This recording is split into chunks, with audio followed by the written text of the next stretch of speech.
नमस्कार CNN 24 आजकेर विशेष साक्षात्कारे आमरा प्रथमेई आमादेर CNN 24 सकल दर्शकदेरके आमरा स्वागत जानाच्छि। आजकेर आमादेर एई विशेष साक्षात्कारे आमरा आमंत्रण जानिয়েছি एमन एकजन शिल्पीके।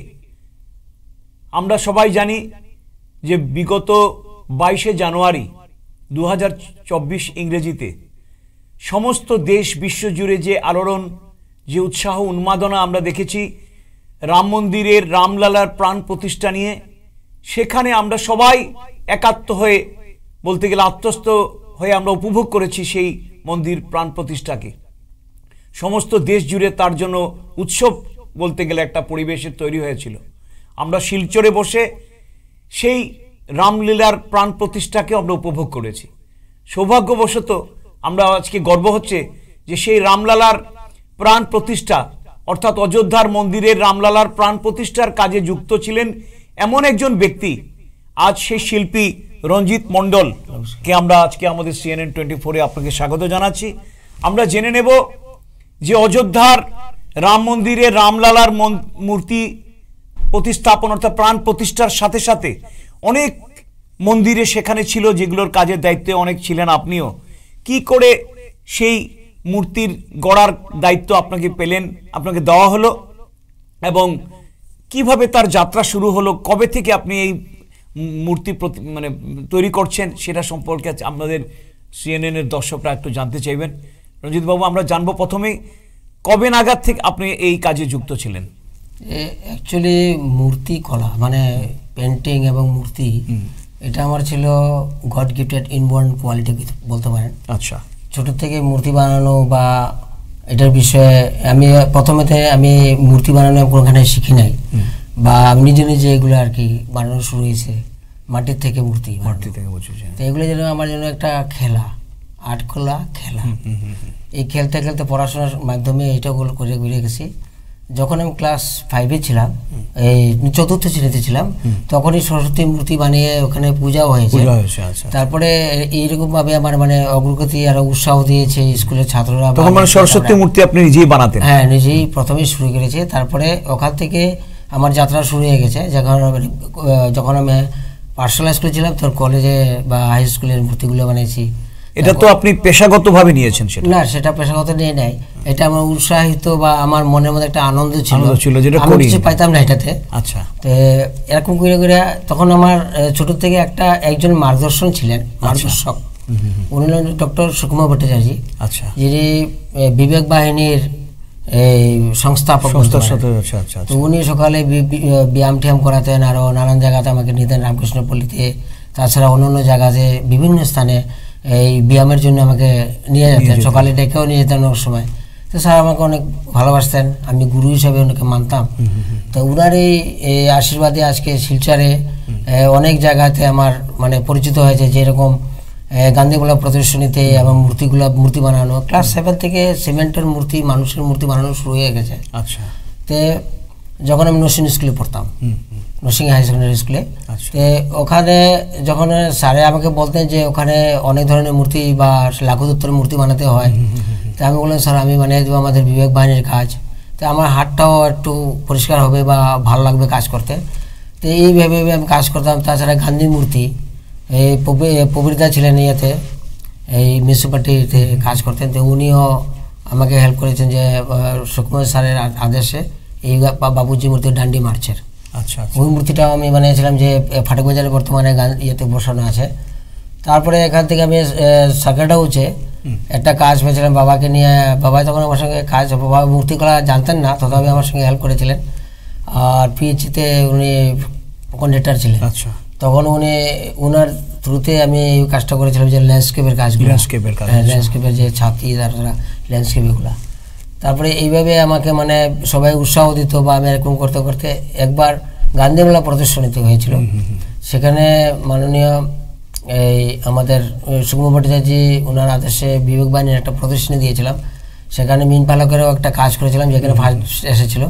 তো ওখানে গান্ধীমেলা প্রদর্শনীতে এই আমরা যখন মূর্তিটা দিই ভগৎ সিং আর অনেক অনেক মহাপুরুষের মূর্তি, যেগুলো মূর্তি বানানোর পরে এসেছিলেন গুয়াহাটি, আসাম গুয়াহাটি একজন বিবুরা কলেজের ভাইস প্রিন্সিপাল, আরও ইয়েতে অল আসাম সাহিত্য সভার প্রেসিডেন্ট ডক্টর কিরণ শর্মা স্যার, উনি এসে আমাকে দেখে মানে মূর্তিগুলো দেখে আমাদের স্যারকে বললেন যে ওই ছেলেটিকে আমাকে দিয়ে দেন।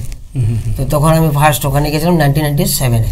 আচ্ছা, তো 1997-এ যখন ওখানে গেলাম তো একটা বেদব্যাসের বিরাট মূর্তি বানানোর রূপনগরে, ও মূর্তিটা বানালাম আসাম বেদ বিদ্যালয়ে। আচ্ছা, তো 4 জন মন্ত্রী উদ্ঘাটন করেছে ওখানে, চন্দ্রমোহন পাটোয়ারি ছিলেন উনি শিক্ষামন্ত্রী, আরও অনেক মন্ত্রী ছিলেন। তো তখন ওখানে আমাকে সম্মানিত করার পরেই মাননীয় অশোক সিংহলজি এসেছেন ওই দিনই। আচ্ছা, যে বিশ্ব হিন্দু পরিষদের ইন্টারন্যাশনাল প্রেসিডেন্ট উনি এসেছিলেন।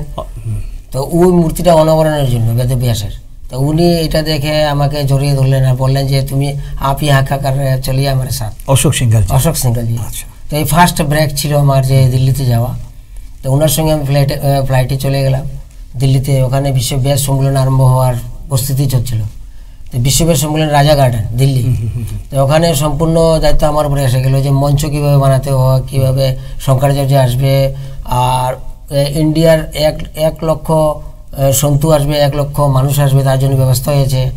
তো ওখানে আমার মঞ্চের মধ্যে একটা রামের মূর্তি দিয়েছি যে ডক্টর শঙ্করাচার্য, ভারতের 4 জন শঙ্করাচার্যের মধ্যে একজন শঙ্করাচার্য ছিলেন বাসুদেবানন্দ সরস্বতী। আচ্ছা, তো ওনাকে এই মঞ্চের মধ্যে এই মূর্তিটা আমি দিলাম। অশোকজি বলেছেন ওনাকে দাও। তারপর দেওয়ার পরে আমার সৌভাগ্য ছিল যে ওখান থেকে আবার ব্রেক শুরু হয়ে গেলো, আরও এই নিউজে বা আরও অনেক ধরনের মানে প্রচার প্রসারে শুরু হয়ে গেল। এমনি তো আপনি বিশ্ব হিন্দু পরিষদের সদস্য। বিশ্ব হিন্দু পরিষদের সদস্য বলতে কি আমি বিশ্ব হিন্দু পরিষদে তখন থেকে জড়িত, বা আমি বিশ্ব হিন্দু পরিষদে অনেক ধরনের কাজ ওনাদের আদেশে অনেক কাজ করি। আচ্ছা, বিবেক বাহিনীতে কাজ করি, তাছাড়া অনেক সংস্থা আছে স্বেচ্ছাসেবী যে সংস্থানগুলো ছিল ওটাতে কাজ করি, যেগুলো আপনার আছে ভারত সেবা সংঘ আশ্রমে, তাতেও আমি আমার কোনো ইয়ে নাই। তো আমি যেখানে ভাবি যে সংস্থাতে কাজ করতে আমার ভালো লাগে বা সামাজিক সোশ্যাল ওয়ার্কগুলো আমার অনেক ভালো লাগে, তার জন্য আমি তো 1998-এ আচ্ছা 1998-এর ঘটনা হলো যে আমি বিশ্বব্যাস সম্মেলন করার পরে মাননীয় চম্পত রায়জি যে এখন বর্তমানে রাম জন্মভূমি ন্যাসের রাম জন্মভূমি তীর্থ ট্রাস্টের মুখ্য সচিব। আচ্ছা, তো উনার সঙ্গে চলে আসলাম কার সেবক পরম মানে অযোধ্যাতে। আচ্ছা, ওই আপনি অযোধ্যার সাথে মানে মন্দিরের মূর্তি প্রতিষ্ঠার কাজে কি করে আমন্ত্রণ পেলেন সেটা আমরা একটু জানতে চাই। এটা ওইটাই হলো আরম্ভ হলো। তখন ওখান থেকে 1998-এ আমাকে নিয়ে যায় ইয়েতে মাননীয় চম্পত রায়জি আর অশোক সিংহলজি আমাকে পাঠালেন যে দীনদয়াল পণ্ডিত দীনদয়াল সংস্থার নাম শুনেছেন নানাজি দেশমুখ। আচ্ছা, ওনার এখানে দীনদয়াল উপাধ্যায় দীনদয়াল সৌধ সংস্থা এখানে দীনদয়াল ইনস্টিটিউট, ওখানে গোন্ডাতে একটা প্রজেক্ট ছিল যেখানে ভক্তিধাম, এখানে 34 মূর্তি বানানোর জন্য আমাকে পাঠানো হলো। তো 34 মূর্তি বানানোর পরে মাননীয় আমাদের নানাজি দেশমুখ আচ্ছা পণ্ডিত দীনদয়াল শিক্ষাস্থান অল ইন্ডিয়া সংস্থাপক, উনি আমাকে নিয়ে গেলেন আবার চিত্রকূট। আচ্ছা, চিত্রকূট যাওয়ার পরে ওখানে আমাকে একটা মাঝগাওয়াতে আমার পরীক্ষা নিলেন উনি। মাঝগাওয়াতে একটা মূর্তি সরস্বতীজির মূর্তি বানানোর জন্য আমাকে ওখানে নিলেন। তো যাওয়ার পরে আমি ওখানে একটা মাঝগাওয়াতে মূর্তি বানালাম সরস্বতীজির মূর্তি। ওইটা আবার উদ্ঘাটন করেছেন ভারতের উপপ্রধানমন্ত্রী তখন ছিলেন। আচ্ছা, ভারতের উপপ্রধানমন্ত্রী লালকৃষ্ণ আডবাণীজি, তো উনি উদ্ঘাটন করলেন। তো ওইটা ফার্স্ট আমার ব্রেক ওইটাও ছিল। সেখানে কয়েকটা ব্রেকের পরে তারপরে ওখান থেকে আমাকে আমি বললাম কতদিন পরে যে মাননীয় অশোকজি আবার আদেশ করেছেন যে আসার জন্য, তো দিল্লি থেকে আবার চলে আসলাম। আচ্ছা, তে 2012-তে এইগুলো অনেক জায়গায় আমার মূর্তি বানানোর জন্য পাঠানো হয়েছে ইন্ডিয়াতে। অন্তিমে মাননীয় অশোকজি ভারতে আমাকে আদেশ দিলেন যে রাম কথা কুঞ্জের একটা মূর্তি নির্মাণ করতে হয় রাম মন্দিরের জন্য, যেটা করিডোরে বসবে। এটা নিয়ে অনেক মিটিং হলো। অনেক মিটিং হওয়ার পরে অন্তিমে কাশিতে হলো, তখন অনেক অধিকারী ছিলেন। তো আমি তো ভাবলাম যে এগুলো মূর্তি বানাতে বানাতে অন্তিমে আমি ভাবলাম যে একটা মূর্তি আমি বানিয়ে দেখি ওরা কি চায় বা আমি কি বানাতে চাই। তো আমি এটা রামায়ণের প্রথম দৃশ্য পুত্রাষ্টি যজ্ঞ, আচ্ছা, যেটা মুখরাতে ওটার চিত্র আমি পাই নাই। তো অশোকজি বললেন তুমি মুখরাতে চলে যাও, ওখানে সাধু সন্তদের সঙ্গে আলাপ করে ওখান থেকে মানে নানান ধরনের মানে ওনার বাস্তব শাস্ত্রের অনুসারে ওই মূর্তিগুলো মানে কিভাবে বানাতে হয়, দিশা কিরকম ছিল, ওইটার কোন দিকে ছিলেন, কে কে ছিলেন, সব লেখা হিসাবে তারপর মূর্তিটা বানানো হলো। এটা কোনো চিত্র ছিল না, ফার্স্ট আমার স্ক্রিপ্টে বানানো। তো এটা মূর্তি দেখার পরে যেটা এটা বানানো হলো, তারপরে বিদেশ থেকে অশোক সিংহলজি আসলেন প্রায় 2013-তে। তো আসার পরে এই মূর্তিটা দেখার পরে উনি বললেন যে হ্যাঁ এই মূর্তি হবে। তো এটা ফার্স্ট মানে পাস হয়েছে, তো অনেক অধিকারীকে নিয়ে আসে, এটা পাস হয়ে গেছে। তখন আমি একলা ছিলাম, আমি 2013 থেকে একলা ছিলাম। তারপরে বাবাই চলে গেছেন আমার এখানে আসলেন 2015-তে। তো 2 বছর আমার 2টা লাইন মোটামুটি একটা স্ক্রিপ্ট তৈরি হয়ে গেছে, মোটামুটি 2 লাইন। অযোধ্যা থাকাকালীন আপনি এখন অবধি কতটা মূর্তি বানিয়েছেন বা কি কি কাজগুলো করছেন এখানে? আমাদের মূর্তির অর্ডার হয়েছে, যে মানে আদেশ হয়েছে যে পুত্রাষ্টির যজ্ঞ থেকে রাজ্যাভিষেক মানে রাজ তিলক। আচ্ছা, তো এখন আমার হনুমানের লঙ্কা যাওয়া পর্যন্ত মোটামুটি স্ক্রিপ্ট। এটা কি সব ওয়ালিং পেন? না না না, 3D পুরো ডিটেইলস, পুরো ডিটেইলস। আচ্ছা, এটা side view, back view, front view সব। এটা বোধহয় ইমাজিনেশন আছে। আচ্ছা, যেটা মানে আপনার এক্সপ্রেশনের উপরে কিছু। এটা কি অযোধ্যার মূল মানে পরিকাঠামোর মধ্যে সেটা? রাম মন্দিরের সামনে করিডোর হবে। আচ্ছা, তো এখনো আদেশ হয় না কোনক্ষণ বসবে, কিন্তু করিডোরেই বসবে এগুলা, করিডোরে বসবে এগুলা জিনিস। আরো কতদিন আপনার লাগবে অযোধ্যাতে থাকতে হবে? অযোধ্যাতে তো আমি জানি না আমাকে ছাড়বে কিনা জানি না, কতদিন লাগবে এটা জানি না। আমার এখন বর্তমানে চিত্রকূটও কাজ চলছে, বা অনেক জায়গায় আমার তো অর্ডারের জন্য বলছে, আমি তো পারি না, রাম মন্দির ছেড়ে দিতে পারতাম না, এটা প্রথম দৃশ্য। আর তাছাড়া পিএইচডি তো চলতেছে, এটার বিষয়ে আমার থাকতে হবে। আচ্ছা আচ্ছা, আর ওই মূর্তির বিষয়ে চলছে আমার। মানে আপনি ওখানে মানে পিএইচডি করছেন ওই রাম মন্দিরের উপরে নিয়ে?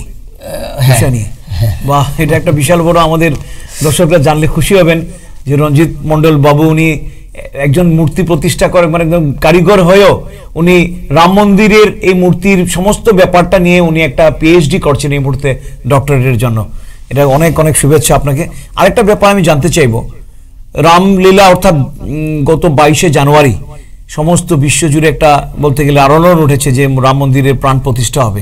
সেদিন আপনি সেখানে কি দায়িত্ব ছিলেন? বিশ্ব হিন্দু পরিষদের কিছু দায়িত্ব ছিল, যেখানে এই যে লাখ লাখ মানুষ এসেছে, আসতেছে যাত্রীগণ, ওদেরকে ব্যবস্থা করা। তাছাড়া আরো যে আমি যে মূর্তি যে বানিয়েছি এগুলো তো দর্শনের জন্য রেডি করা এগুলা। সেদিন হয়তো অনেক লোক যারা পুণ্যার্থীরা গেছিলেন ওনারা দেখেছেন আপনি সেই লাখ লাখ পুণ্যার্থী গিয়েছেন, অনেক দেখেছেন এটা, আর সবাই আশীর্বাদও দিয়েছে। আর আমি সবাইকে বলি আপনাদের CNN থেকে নিউজ থেকে সবাই যেন আমাকে আশীর্বাদ করে, আর আমি যেন এই কাজটা অতি সত্তর তাড়াতাড়ি পূর্ণ করতে পারেন। আচ্ছা রঞ্জিত বাবু, আমরা জানতে চাইব অযোধ্যায় রাম মন্দিরে আপনি কি দায়িত্ব নিয়ে সেখানে রয়েছেন? এখানে মানে অ্যাকচুয়ালি রামায়ণের সম্পূর্ণ যে চিত্র আছে, এই চিত্রটা এই মূর্তিতে নির্মাণ করা। এটা করে রাম কথা কুঞ্জ। রাম কথা কুঞ্জ, হ্যাঁ, পুত্রাষ্টির যজ্ঞ থেকে রাজ্য অভিষেক পর্যন্ত এই মূর্তিগুলো নির্মাণ করা। তার মানে অযোধ্যার রামলালা মূর্তি ছাড়াও আরো অনেক হাজার হাজার মূর্তি সেখানে তৈরি হচ্ছে, এবং সেখানে অনেকগুলো মূর্তি আপনি করেছেন, যেগুলা মানে আমার দায়িত্বটা হলো যে রাম কথা কুঞ্জ। আচ্ছা, যেটা রামায়ণ। সেখানে কতটা মূর্তি রয়েছে টোটাল? কমসে কম মোটামুটি আপনার 1000 মূর্তির ওখানে নির্মাণ করার দায়িত্ব রয়েছে। আচ্ছা, সেটা কি আপনার একান্ত ভাবে না আরো সবাই মিলে করবেন আপনারা? না না, এটার মেইন দায়িত্ব আমার উপরে। আচ্ছা, আর সেটা মানে এই আমার সঙ্গে আমার বাবা ছিলেন, আর তাছাড়া আমি লেবার নিয়ে নেই। আচ্ছা, ডিটেল আমার উপরে, এটার মধ্যে কোনো মোল্ডের ইউজ হয় নাই। আচ্ছা, ডাইরেক্ট স্পেসে কাম করা হচ্ছে। আচ্ছা, সেই দায়িত্বটা রয়েছে না? তো মানে মোটামুটি বলতে গেলে রামলালার প্রাণ প্রতিষ্ঠার যে কাজ যারা ছিলেন মূর্তি, অর্থাৎ অরুণ যোগীরাজ, উনি ছিলেন মন্দিরের মূল মন্দিরটাতে। এছাড়া অনেক হাজার হাজার মূর্তি সেখানে নির্মাণ হচ্ছে, যেটা আপনিও করেছেন সেই মূর্তিগুলো নির্মাণ। আমার হলো যে করিডোরে যেটা বসবে সামনে, যেটা মানে যাত্রীগণ মন্দির দেখার দর্শন করার পরে রামায়ণের দৃশ্যগুলো দর্শন করেও বাড়বে। এটা আমাদের চৌপাই লেখা থাকবে নিচে। ওই মূর্তিগুলো আমার নির্মাণ করা হবে 3.5 ফিট থেকে 4 ফুট মূর্তিগুলো। দারুণ দারুণ কাজগুলো হচ্ছে। আপনি মানে আমাদেরকে কি বলতে গেলে এটা একটা বিশাল বড় একটা মানে পুণ্য কাজ এবং গর্বিত হওয়ার মতো একটা কাজ, যে রাম অযোধ্যাতে মন্দিরের এই বিশাল একটা ঐতিহাসিক মন্দির মূর্তি প্রতিস্থাপনে আপনি কর্মরত এবং সেখানে মূর্তি প্রতিষ্ঠা কাজে আপনি যুক্ত রয়েছেন এবং হাজার হাজার মূর্তি আপনার হাত দিয়ে তৈরি হচ্ছে। অত্যন্ত একটা পবিত্র কাজে আপনি যুক্ত এবং বলতে গেলে শিলচর তথা বরাক উপত্যকার জন্য এটা আমাদের বিশাল একটা গর্বের ব্যাপার যে আপনি অযোধ্যার রামলীলা সময় অর্থাৎ রামলালার প্রাণ প্রতিষ্ঠা এবং অযোধ্যার মন্দির নির্মাণ কার্যে আপনি যুক্ত একজন শিল্পী হিসাবে। আপনি এই যে একটা অনুভূতি যে রামের একটা কাজে আপনি যুক্ত অযোধ্যাতে রয়েছেন, সেটা আপনাকে কিভাবে এটাকে অনুপ্রাণিত করে? দেখেন, এটা বিষয়ে আমি মুখ থেকে আমি ব্যক্ত করতে পারবো না, তথাপি আমি বলছি যে হয়তো আমার গত জন্মে কোনো ভালো কাজ ছিল, যে এই জন্মে বা এখানের হয়তো সমস্ত বরাকবাসী আরও ইন্ডিয়ার যত অনেক মানুষের আশীর্বাদে, আজকে সবার আশীর্বাদে, আমার মাননীয় ডক্টর সুকুমার ভট্টাচার্য, তাছাড়া আমার মা বাবা, আরও এখানের যে ডক্টর কিরণ কুমার স্যার, ওনার মার্গদর্শনে বা সবার আশীর্বাদে, বরাকবাসীর সমস্ত বরাকবাসীর আশীর্বাদে আজকে আমি ওখানে যেতে পেরেছি। হয়তো আমি এটাই বারবার বলবো আপনাকে, এটা আমি ব্যক্ত করতে পারবো না, গত জন্মের কোনো ভালো কাজ ছিল, এই জন্মে আমার এই কাজে ভগবান রামের চরণে কাজ করার জন্য আমাকে নিযুক্ত করা হয়েছে। আর এটাই বলবো যে বিবেকবাণী অনেক শিক্ষাক্ষেত্রে বা অনেক ধরনের শিক্ষণীয় বিষয়ের মধ্যে যে অনেক কাজ করা আমাদের বাকি রয়েছে। আর এই জন্য আমি অনেক সময় আমাদের যে বরাকবাসীকে আমি ধন্যবাদ করি। তাছাড়া আমাদের সঙ্গে রাজস্বীদা, উনি যে আমাকে অনেক মার্গদর্শন, মানে ওনার সঙ্গে থেকেও আমি অনেক ধরনের এগুলা সামাজিক কাজে যে আমি লিখতে পারতেছি, তার জন্য আমি নিজেকে ধন্য মনে করি। শিলচরের বিধায়ক, সাংসদ, মন্ত্রীরা রয়েছেন, তারা আপনার সাথে এই ব্যাপারে ওনাদের মন্তব্য দিয়েছে যে কিরকম আপনাকে যোগাযোগ করেছিলেন কখনো? আমাকে যোগাযোগ করেছেন মালা আছেন না? আচ্ছা, আমাদের সাংসদ কৃপানাথ মালা। হ্যাঁ, মালা। আচ্ছা আচ্ছা, সোম স্যার। আচ্ছা, তো ওনারা অনেক মানে উৎসাহিতভাবে আমাকে ভালোবেসেছেন। আর ওনাকে একটা মূর্তি বানাবার কথা আছে ইয়েতে, বনদুর্গা। আচ্ছা, বনদুর্গা মন্দিরে রাতাবাড়িতে। তো এইটার বিষয়ে এখনো আমি আলোচনা ওনার এখানে যেতে পারি না, বা উনি আমাকে জানেন আমি এসেছি।